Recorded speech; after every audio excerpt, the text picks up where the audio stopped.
नमस्कार दोस्तों, स्वागत है आपका स्टडी बोर्ड के यूट्यूब चैनल पर। ज्योग्राफी के अंदर आज हम बात करने वाले हैं महासागर या ओशियंस की। दोस्तों, ज्योग्राफी के अकॉर्डिंग ये बहुत ही इंपॉर्टेंट टॉपिक है, तो वीडियो के अंत तक हमारे साथ आप बने रहिए। तो सबसे पहला आज का क्वेश्चन है हमारा दोस्तों, वो है विश्व का सबसे छोटा व उतला महासागर कौन सा है? तो वो है दोस्तों आर्कटिक महासागर। देखिए, आर्कटिक महासागर की ये लोकेशन है। आर्कटिक सर्कल के बीच में ही हमें देखने को मिलता है आर्कटिक ओशन। उत्तरी ध्रुव के ऊपर हमें देखने को मिलता है, यानी तो पृथ्वी का उत्तरी ध्रुव है वो आर्कटिक ओशन घेरे हुए रखता है। अब यहाँ पे इसकी लोकेशन और देख लेते हैं। आर्कटिक ओशन और पैसिफिक ओशन यहाँ पे, इन दोनों के मध्य एक जल संधि है। मतलब आर्कटिक ओशन और पैसिफिक ओशन के बीच में जल संधि है। अब जल संधि क्या होती है दोस्तों? जल संधि ये हमें देखने को मिलती है यहाँ पे बेरिंग स्ट्रेट, यानी बेरिंग जल संधि। दोस्तों, जल संधि यहाँ पे क्या होती है वो देखते हैं। जल संधि दो बड़े जल निकायों को जोड़ने का काम करती है, और यहाँ पे दो बड़े जल निकायों को जोड़ने का काम करती है बेरिंग स्ट्रेट या बेरिंग जल संधि, जो आर्कटिक ओशन और पैसिफिक ओशन को जोड़ती है।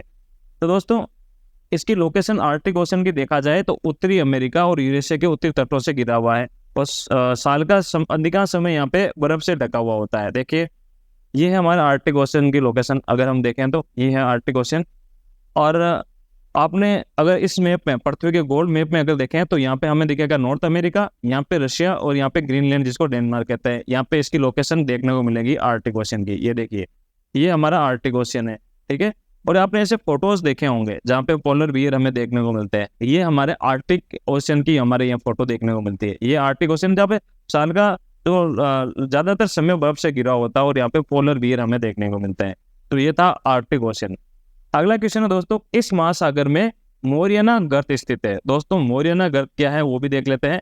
मोरियाना गर्त तो हमें देखने को मिलता है प्रशांत महासागर के अंदर, और ये गर्त होता क्या है पहले ये देख लेते हैं।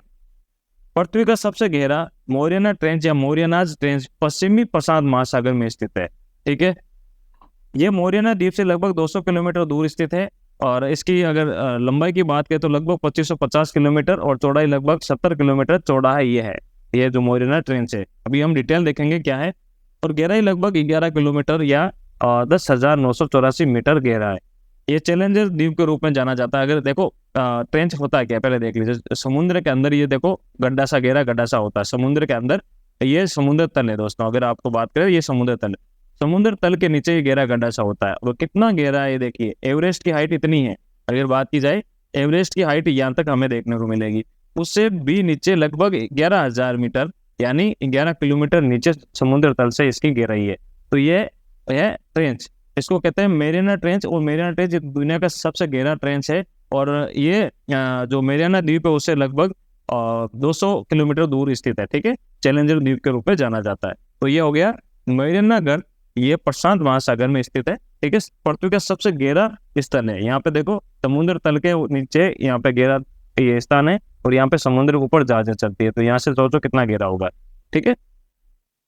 अगला क्वेश्चन दोस्तों, अगुलहास धारा किस महासागर से प्रभावित होती है? तो दोस्तों, अगुलहास जो धारा है वो हिंद महासागर से। देखिए, अगुलहास धारा या अगुलहास करंट ये हमें आपको देखने को मिलता है। ये धारा सतही महासागरीय धारा है जो दक्षिणी हिंद महासागर की पश्चिमी सीमा धारा बनाती है। हमारा इंडियन ओशन ये है दोस्तों। तो पश्चिमी इसकी जो सीमा धारा ये है, कैसे होती है? ये अफ्रीका से ऑस्ट्रेलिया की ओर प्रभाव में शामिल है। यहाँ से अफ्रीका है और ऑस्ट्रेलिया की तरफ जाएगी। अब यहाँ से मुड़ने से पहले दो देश थे, मोजम्बिक और जो दक्षिणी अफ्रीका, उनके तटों से होके ऐसे घूमते हुए यहाँ तक जाती है ऑस्ट्रेलिया के लिए, ठीक है। तो ये है इंडियन ओशन के पश्चिमी तट पे अगुलहास धारा, जो यहाँ से ऑस्ट्रेलिया की तरफ मुड़ जाती है। विश्व सागर में सबसे बड़ी पश्चिमी सीमा धारा है दोस्तों। जो विश्व सागर है, विश्व महासागर जिसको कहेंगे हम दोस्तों, उसकी सबसे बड़ी पश्चिमी सीमा धारा है, ठीक है। तो अगुलहास धारा हमारे यहाँ पे इंडियन ओशन में देखने को मिलती है। अब आता दोस्तों हॉर्मुज जल संधि या हॉर्मुज स्टेट किन किन को जोड़ती है? अब स्टेट काफी होते हैं दोस्तों। स्टेट क्या होता है? जल संधियां, वो देखेंगे आगे। तो किन किन को जोड़ती है? तो यहाँ पे है ओमान की खाड़ी और फारस की खाड़ी। देखते हैं, ये है स्टेट ऑफ हॉर्मुज। अब सबसे पहले एक बार वापस रिपीट कर लेते हैं। स्टेट क्या होता है दोस्तों? स्टेट वो जगह होती है जो दो बड़े जल निकाय को जोड़ती है। देखो यहाँ पे एक पर्शियन गल्फ है, इधर है अरेबियन सी। इन दोनों के जोड़ने के लिए एक बीच में छोटा सा संकरा स्थान होता है, उसको कहते हैं स्टेट। मतलब जल संधि एक ऐसा स्थान होता है जो दो बड़े जल निकायों को जोड़ता है, ठीक है। दो बड़े जल निकायों को जोड़ने के लिए यहाँ पे वो है स्टेट ऑफ हॉर्मुज, जो पर्शियन गल्फ और अरेबियन सी को जोड़ता है। ये जलडमरू मध्य, जिसको हिंदी में कहते हैं, एक संक्रा मार्ग होता है जो दो जल निकायों को जोड़ता है। हॉर्मुज जल संधि दो देशों को अलग करता है। कौन से? ईरान। अलग किनको करता है? दो लैंडलॉक को, ईरान और ओमान को। और जोड़ता किनको है? दो बड़े जल निकाय, पर्शियन गल्फ और अरेबियन सी, जिनको कहते हैं फारस की खाड़ी और ओमान की खाड़ी, इनको जोड़ने का काम करता है। तो ये हमारा हॉर्मुज जल संधि था। ठीक है दोस्तों। अगला क्वेश्चन यहाँ पे आता है, कैरेबियन सागर इस महासागर में स्थित है। दोस्तों जो अरेबियन सागर है, कैरेबियन सागर है, वो है अटलांटिक महासागर में स्थित है। देखिए, कैरेबियन सागर मेक्सिको की खाड़ी के दक्षिणी पूर्व में अटलांटिक महासागर के सटे जल का एक पिंड है। देखिए, ये है गल्फ ऑफ मैक्सिको, अगर आप फोटो में देखेंगे जो यहाँ पर स्थित है, गल्फ ऑफ मैक्सिको। ठीक है, उसके पास में यहाँ पे दक्षिणी पूर्व में कैरेबियन सी स्थित है। ये ठीक है, कैरेबियन सी जो जल का एक पिंड है। इसके क्षेत्रफल की बात करें तो दोस्तों किलोमीटर स्क्वायर में 27,54,000 किलोमीटर स्क्वायर इसका क्षेत्रफल है कैरेबियन सी का। अब जो कैरेबियन सी है दोस्तों, ये पूरा क्षेत्र है, यहाँ पे कई द्वीप समूह है, मतलब कई द्वीप है, जो वाइडर कैरेबियन रूप में जाना जाता है। आपने देखा होगा एक कैरेबियन देश का नाम वेस्ट इंडीज, आपने नाम सुना होगा, जो क्रिकेट की टीम है। ठीक है, तो ये कैरेबियन सी यहाँ पे मतलब कई द्वीपों से यहाँ पे एक सी के आसपास द्वीप है। ठीक है, तो कैरेबियन सी ये रहा। तो ये अटलांटिक महासागर के पास में स्थित है। ग्रांड मत्स्य बैंक कहाँ स्थित है दोस्तों? ग्रांड जो मत्स्य बैंक है दोस्तों, उत्तरी अमेरिका के पास स्थित है। उत्तरी अमेरिका के पास ये जो कनाडा है, कनाडा के पास में यहाँ पे देखने को एक जगह मिलेगी दोस्तों, न्यू फाउंडलैंड, उसके पास में यहाँ पे ग्रांड बैंक स्थित है। देखते हैं क्या है। न्यू फाउंडलैंड का ग्रांड बैंक उत्तरी अमेरिका महाद्वीप शेल्फ, जो उत्तरी अमेरिका का महाद्वीपीय शेल्फ है, पर न्यू फाउंडलैंड द्वीप के दक्षिणी पूर्व में, जो ये न्यू फाउंडलैंड द्वीप है दोस्तों, उसके दक्षिणी पूर्व में जो जल के नीचे पठारों की एक श्रृंखला है, मतलब जल के नीचे पठारों की एक श्रृंखला है, जो न्यू फाउंडलैंड द्वीप के पास में है। ये जो ग्रैंड बैंक्स है दोस्तों, दुनिया के सबसे संपन्न जो मछली पकड़ने वाले स्थान है, उनमें से एक है, सबसे ज्यादा मछली पकड़ने वाली जगह है। ठीक है, ग्रैंड बैंक्स, इसलिए इसको नाम दिया है ग्रैंड बैंक। और यहाँ पे कई तरह की मछलियों का एक प्रसिद्ध स्थल है, जैसे cod, swordfish, haddock, capelin, sailfish, seabird जैसे कुछ समुद्री स्तनधारी यहाँ पे देखने को मिलते हैं। तो यहाँ पे हम कहेंगे जो ग्रांड बैंक है न्यू फाउंडलैंड के पास, या न्यू फाउंडलैंड है तो लेब्राडोर जगह है कनाडा के पास, वहां पे हमें देखने को मिलता है ग्रांड मत्स्य बैंक। अगला क्वेश्चन है दोस्तों, सबसे बड़ा महासागर कौन सा है? दोस्तों सबसे बड़ा महासागर की बात की जाए तो इसका आंसर है प्रशांत महासागर, जिसको हम कहते हैं पैसिफिक ओशियन। ठीक है, तो पैसिफिक ओशियन दुनिया का सबसे बड़ा महासागर है। ये दुनिया का सबसे बड़ा महासागर है और गहरा भी महासागर है, सबसे गहरा महासागर भी ये है। अब देखते हैं ये किसके पास में देखने को मिलता है। इधर ये एशिया के पास में भी है, इधर अगर नॉर्थ अमेरिका की, साउथ अमेरिका की, ऑस्ट्रेलिया की। तो अगर ये पृथ्वी के ऊपर अगर हम इसकी लोकेशन देखें तो इसकी लोकेशन ऐसे देखने को मिलती है, और दुनिया का सबसे बड़ा महासागर भी है और सबसे गहरा महासागर भी यही है। ठीक है, तो पैसिफिक ओशियन या हिंदी में प्रशांत महासागर। अगला क्वेश्चन है दोस्तों, अंग्रेजी के एस शेप आकार वाला महासागर कौन सा है? अगर शेप की बात की जाए तो ऐसा कौन सा महासागर है जिसकी शेप हमें एस शेप की देखने को मिलती है? ये है अटलांटिक महासागर या अटलांटिक ओशियन। देखो ये इस टाइप के आपको ये देखने को मिलती है संरचना, ये है एस शेप का अटलांटिक ओशियन। ये एस शेप का एक जलाशय है, ये यूरोप और अफ्रीका के बीच पूर्व में, देखो यहाँ पे क्या है, यूरोप और अफ्रीका, यहाँ से पूर्व में कौन सा है? अमेरिका, पश्चिम में अमेरिका और साउथ अमेरिका हमें देखने को मिलता है, यहाँ तक फैला हुआ है। ठीक है, ये जो अटलांटिक ओशियन है दोस्तों, जो प्रशांत महासागर है हमारा पैसिफिक ओशियन, उसके बाद दुनिया का दूसरा सबसे बड़ा महासागर है। तो सबसे बड़ा कौन सा था? अभी जो हमने जस्ट डिस्कस किया था वो था पैसिफिक ओशियन, उसके बाद उससे छोटा है वो है अटलांटिक ओशियन, जिसको हमने अभी देखा है। अगला क्वेश्चन दोस्तों, रिंग ऑफ फायर कहाँ स्थित है? रिंग ऑफ फायर कहाँ पर स्थित है वो देखते हैं। ये देखिए हमारे यहाँ पे पैसिफिक ओशियन, जिसको प्रशांत महासागर कहते हैं, यहाँ पे हमें रिंग ऑफ फायर देखने को मिलता है। अब सबसे बड़ा क्वेश्चन है कि रिंग ऑफ फायर है क्या आखिर? दोस्तों ये देखिए, रिंग ऑफ फायर प्रशांत महासागर के बेसिन में स्थित एक क्षेत्र है, और ये लगभग 40,000 किलोमीटर में घोड़े के नाल के आकार का, कैसा? घोड़े के नाल के आकार का क्षेत्र है। देखो यहाँ पे ये घोड़े की नाल अगर आप देखोगे उस आकार का एक क्षेत्र है। अब ये क्षेत्र क्या है? इस क्षेत्र में ये जो आप रेड कलर का देख रहे हो यहाँ पे सक्रिय ज्वालामुखी, तो इस क्षेत्र में सबसे ज्यादा भूकंप देखने को मिलते हैं, तो सबसे ज्यादा ज्वालामुखी विस्फोट इसी क्षेत्र में हमें देखने को मिलते हैं। और अगर बात की जाए तो दोस्तों यहाँ पे जापान स्थित है, देखिए इसी क्षेत्र के पास जापान स्थित है, तो यहाँ पर सबसे ज्यादा हमें भूकंप, देखो ये रहा जापान, यहाँ पे सबसे ज्यादा भूकंप और ज्वालामुखी देखने को मिलते हैं।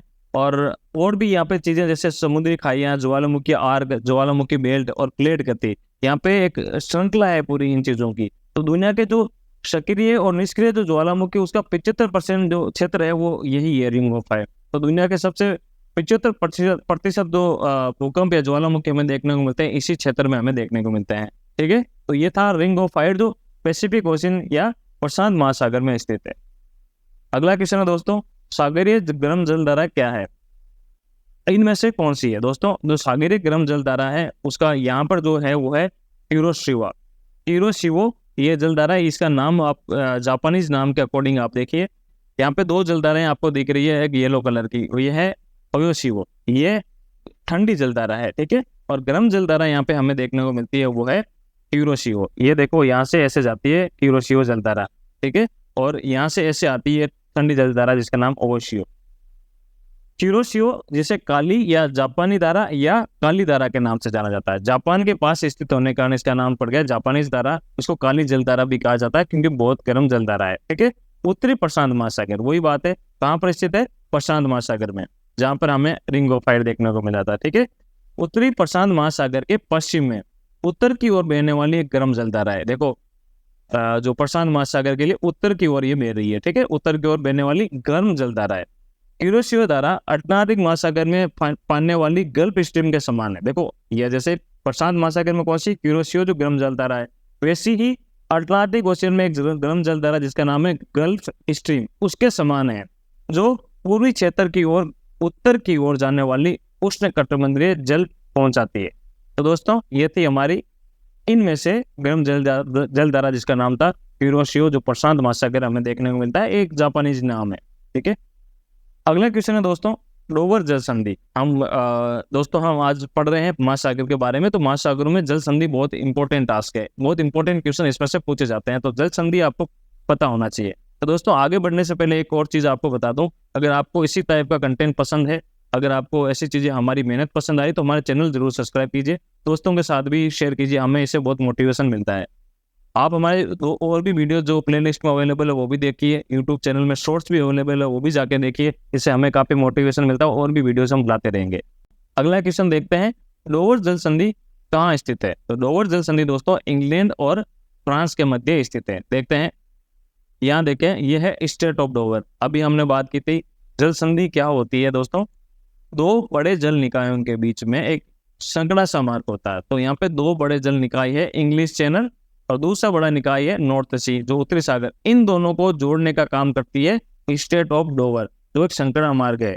स्टेट ऑफ डोवर दो जगहों को अलग भी करती है। कौन सी जगह है? दो लैंड लॉक, एक है दो लैंड, एक है इंग्लैंड और एक है फ्रांस, इन दोनों को अलग भी करती है और जोड़ती किनको है? इंग्लिश चैनल को और नॉर्थ सी को। ठीक है, यह प्राकृतिक रूप से निर्मित संकीर्ण जल मार्ग है, तो दो बड़े जल निकायों को अलग करता है।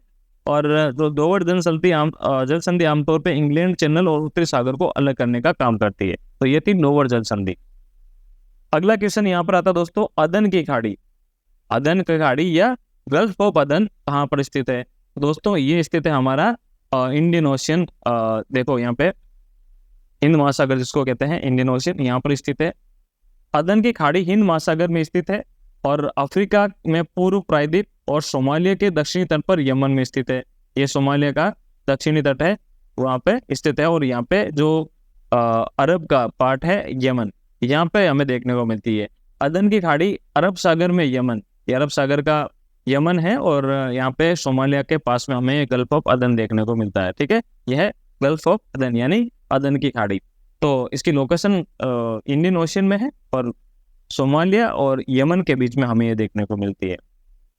अगला क्वेश्चन आता है दोस्तों, विली विली चक्रवात कहाँ उत्पन्न होते हैं? तो दोस्तों ये विली विली जो चक्रवात है आपने पश्चिमी ऑस्ट्रेलिया में देखने को मिलता है। आपने विली नाम के क्रिकेटर ऑस्ट्रेलिया में सुना होगा, क्रिकेटर, तो उसी नाम से आप याद कर लेना। तो विली विली चक्रवात है पश्चिमी ऑस्ट्रेलिया के अंदर देखने को मिलते हैं। इस फोटो से आपको पता चल जाएगा।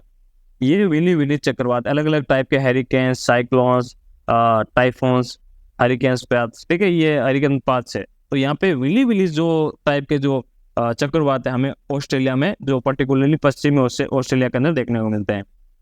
उष्णकटिबंधीय चक्रवातों को दुनिया का सबसे खतरनाक प्राकृतिक आपदाओं को माना जाता है। जो ये चक्रवात है उष्णकटिबंधीय टाइप है, बहुत ज्यादा डेंजरस होता है दोस्तों। ये विशेष रूप से गर्म उष्णकटिबंधीय महासागरों में उत्पन्न और तीव्र हो जाते हैं। तो ये था हमारा विनी विलीज, जो पश्चिमी ऑस्ट्रेलिया में हमें देखने को मिलता है। अगला क्वेश्चन है सबसे लंबी जल संधि। अभी हमने जल संधियों की बात की, यानी स्टेट की बात की, जो दो बड़े जल निकायों को जोड़ने वाला एक संकीर्ण मार्ग है। तो सबसे बड़ी कौन सी इनमें से, वो है मलक्का जल संधि। अब मलक्का जल संधि कहाँ है, ये देखिए इसकी लोकेशन आप देख रहे हैं। जो दक्षिणी एशिया है, दक्षिणी पूर्वी एशिया हमें यहाँ पे देखने को मिल रहा है, यहाँ पे इसकी लोकेशन है। मलक्का जल डमरू मध्य, जिसको जल संधि कहता है, अंडमान सागर यानी ये अंडमान द्वीप है, अंडमान सी, उसके हिंद महासागर का पार्ट जो है दक्षिणी चीन सागर जो प्रशांत महासागर को जोड़ता है। यह है साउथ चाइना सागर, ये भी प्रशांत महासागर का पार्ट है, और यह है हिंद महासागर का पार्ट जो अंडमान सागर है। इनको जोड़ने का काम ये जल संधि करती है, जिसका नाम है स्टेट ऑफ मलक्का। ये लगभग 800 किलोमीटर लंबा क्षेत्र है। ये दुनिया का सबसे लंबा जल डमरू मध्य जल संधि है। ये पश्चिम में सुमात्रा के इंडोनेशिया द्वीप और पूर्व में प्रायद्वीपीय मलेशिया और चरम दक्षिणी थाईलैंड के मध्य स्थित है। तो ये था स्टेट ऑफ मलक्का, तो दुनिया का सबसे लंबी जल संधि के रूप में जाना जाता है। तो दोस्तों ये थी आज की क्लास, जिसके अंदर हमने विभिन्न टाइप के स्टेट यानी जल संधियों के बारे में पढ़ा, जो महासागरों का पार्ट है, और विभिन्न टाइप के महासागर भी आज की क्लास में हमने देखे हैं। उम्मीद है आपको ये हमारी मेहनत, हमारी ये क्लास, जो हमारा कंटेंट हम आप तक लेके आते हैं, आपको पसंद है। ये जो क्वेश्चन है हमने प्रीवियस ईयर के जो एग्जाम में पूछे गए क्वेश्चन से इकट्ठे किए हैं, ताकि आपको एक वैल्यूएबल कंटेंट मिल सके। उम्मीद है आपको ये कंटेंट पसंद आया। अपने दोस्तों के साथ शेयर कीजिए इस कंटेंट को। हमारे चैनल में उपस्थित और भी वीडियोस को आप देखिए, उनको लाइक भी कीजिए, चैनल को सब्सक्राइब भी कीजिए, और अपने दोस्तों को बोले इस चैनल को सब्सक्राइब करें। मिलते हैं अगली क्लास में एक नए टॉपिक के साथ, तब तक के लिए नमस्कार, जय हिंद।